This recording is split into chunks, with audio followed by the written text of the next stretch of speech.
Hello everyone, welcome back to my channel. इस video में बात करेंगे गुरु जंबेश्वर हिसार की तरफ से आई नई रिक्रूटमेंट के बारे में। और यहाँ पे ऑफिशियल नोटिफिकेशन के साथ देखेंगे हम इन रिक्रूटमेंट का कैसे सिलेक्शन प्रोसेस रहने वाला है और कैसे फॉर्म फिल करना है, आपकी क्या एज क्वालिफिकेशंस रहने वाली हैं। आप साइट पे विजिट कर सकते हैं अपडेट रहने के लिए। अपकमिंग वैकेंसी और प्रेजेंट वैकेंसी रिक्रूटमेंट जो भी चलती हैं, रिजल्ट आते हैं, एडमिट कार्ड आते हैं, तो आप यहाँ पे साइट पे विजिट कर सकते हैं। You can join also the Telegram channel or the WhatsApp channel, whatever you want. And you can join also, you have to join official website of the www.formnotice.com। ठीक है, तो चलिए बढ़ते हैं अपनी वीडियो की तरफ और यहाँ पे देखते हैं भाई, ये है गुरु जंबेश्वर यूनिवर्सिटी हिसार की तरफ से न्यू रिक्रूटमेंट, जिसमें आपके फॉर्म 9 फरवरी से भरने स्टार्ट हो गए हैं और 8 तारीख लास्ट डेट रहने वाली है। ये फीस का स्ट्रक्चर है, general 800, female 400, S C B C EWS 200। और पेमेंट आपकी ऑनलाइन मोड से रहेगी। एज आपकी 18 से लेकर 22 साल मांगी गई है। ये वैकेंसीज की डिटेल है, मैं आपको ऑफिशियल नोटिस दिखा देती हूँ हिसार वाला। तो ये है भाई ऑफिशियल नोटिस यूनिवर्सिटी की तरफ से। Faculty position, online application are invited on the prescribed form, the post of assistant professor various department on the regular basis की पोस्ट है, ठीक है, परमानेंट है। और लास्ट डेट है आपकी 8 तारीख। ये ऑफिशियल वेबसाइट है, आप यहाँ पे भी विजिट कर सकते हैं। बाकी ये जो आपकी वैकेंसीज हैं उनका रेशो है। बायो एंड नैनो टेक्नोलॉजी के लिए for the commerce of MSc microbiology एक पोस्ट है SC की। उसके बाद सिविल इंजीनियरिंग 2 पोस्ट हैं, जिसमें जनरल की एक, BCA की एक है। कॉमन मैनेजमेंट एंड टेक्नोलॉजी एक पोस्ट है BCB की। इलेक्ट्रिकल इंजीनियरिंग 2 पोस्ट, जनरल की एक, SC की एक। इंग्लिश की 2 पोस्ट, जनरल की एक, ESM की एक। फूड टेक्नोलॉजी एक पोस्ट है BCA। Haryana school of business की एक पोस्ट जनरल की है। पैरामेडिकल साइंस की एक पोस्ट SC की। फिजिक्स की 2 जनरल की हैं और फिजियोथेरेपी एक पोस्ट है PWD की।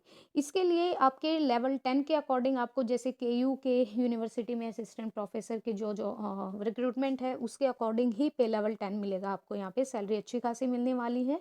और क्वालिफिकेशंस जो हैं, सीरियल नंबर 1, 3, 5, 6, 9 और 10 के लिए आपके मास्टर पास होना चाहिए। 55% मतलब PG आपकी यहाँ पे होनी चाहिए।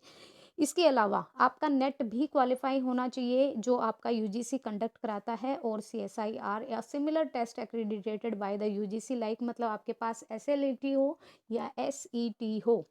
फिर उसके बाद प्रोवाइड द कैंडिडेट रजिस्टर्ड होना चाहिए PhD प्रोग्राम में प्रायर टू जुलाई 11 2009 के shall be governed by the provision of the existing ordinance and by law regulation of the institution. मतलब आपका MA होनी चाहिए, PG होना चाहिए आपका रेलिवेंट सब्जेक्ट में जो आप फॉर्म फिल कर रहे हो। उसके अलावा नेट क्वालिफाई, SLET हो या सेट क्वालिफाई हो, ठीक है। उसके बाद आपका PhD में रजिस्ट्रेशन होना चाहिए। 55% यहाँ पे मार्क्स मांग रखे हैं। और ये क्वालिफिकेशन है, ये ग्रेड पॉइंट रहेंगे आपके कि bachelor degree in any discipline, master degree in business administration. ये उन लोगों के लिए, सीरियल नंबर 7 वाली पोस्ट के लिए, हरियाणा स्कूल ऑफ बिजनेस वालों के लिए। PGDMSCA और ICWA MCOM आपकी फर्स्ट क्लास में, या फिर आपके पास इक्विवेलेंट 2 ईयर का सर्टिफिकेट यहाँ पे होना चाहिए। ये ग्रेड पॉइंट रहेंगे, आप देख सकते हैं। अगर आपकी क्लास डिवीजन अवॉर्डेड नहीं है तो आपके मिनिमम 60% मार्क्स आपके होने अनिवार्य हैं, नेसेसरी हैं। क्वालिफिकेशन सीरियल नंबर 2 और 4 के लिए असिस्टेंट प्रोफेसर के लिए भाई BE BTech BS ME MTech MS और इंटीग्रेटेड MTech आपका रेलिवेंट ब्रांच में होना चाहिए, फर्स्ट क्लास के साथ या फिर any one of the degree equivalent. उसके बाद अगर आपकी फर्स्ट क्लास के साथ नहीं है, डिवीज़न अवॉर्डेड नहीं है, तो आपकी 60% यहाँ पे होने मार्क्स ज़रूरी हैं। ये इक्विवेलेंट परसेंटेज और ये ग्रेड पॉइंट रहेगा। और ये कुछ आपकी इंस्ट्रक्शंस हैं। ये फार्मास्यूटिकल साइंसेज सीरियल नंबर 8 वालों के लिए B pharmacy master degree in pharmacy M pharma होना चाहिए अप्रोप्रिएट ब्रांच का। 2 ईयर का आपका टीचिंग का एक्सपीरियंस होना चाहिए PCI अप्रूव्ड और फार्मेसी कॉलेज में। कैंडिडेट को रजिस्टर्ड करना होना चाहिए pharmacist maintain by a state pharmacy council में। और अगर आपका यहाँ पर डिवीज़न अवॉर्डेड नहीं है तो मास्टर लेवल पे, तो आपके मिनिमम 60% मार्क्स होने अनिवार्य हैं। रिलैक्सेशन रहेगा 50% आपका bachelor as well as the master level for the candidate जो कि SC BC कास्ट से बिलोंग करते हैं और लोकोमोटर डिसेबिलिटी वाले। और academy score specified in table B shall be consider shortlisting के लिए आपके कैंडिडेट के लिए फॉर इंटरव्यू ओनली, और selection shall be based on the performance in the interview, ठीक है।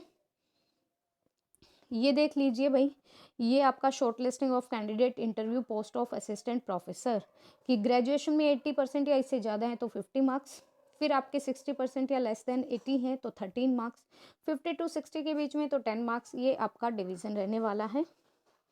और एकेडमिक स्कोर आपका 100 मार्क्स का रहेगा। 15 कैंडिडेट ईच पोस्ट से बुलाए जाएंगे और 5 additional candidate for additional post will be called for interview. उसके बाद ये आपका टेबल बी है, इसको भी अच्छे से रीड कर लीजिएगा ताकि कोई प्रॉब्लम ना आए। ये बाकी इंस्ट्रक्शंस हैं, प्लीज़ आप पढ़ लीजिएगा अगर यहाँ पर अप्लाई करना चाहते हैं तो। और आप हमारी वेबसाइट को भी ज्वाइन कर सकते हैं अपडेटिंग न्यूज़ के लिए, जिससे आपकी सारी अपडेटिंग न्यूज़ मिलती रहेंगी। So guys, if you want to apply here, you can apply here through the website, official website of the JGU. And I hope so this video will be helpful to you. If you like this video, please like it and share it to others also, and please subscribe the channel and please visit the website also. Thank you so much. Thank you.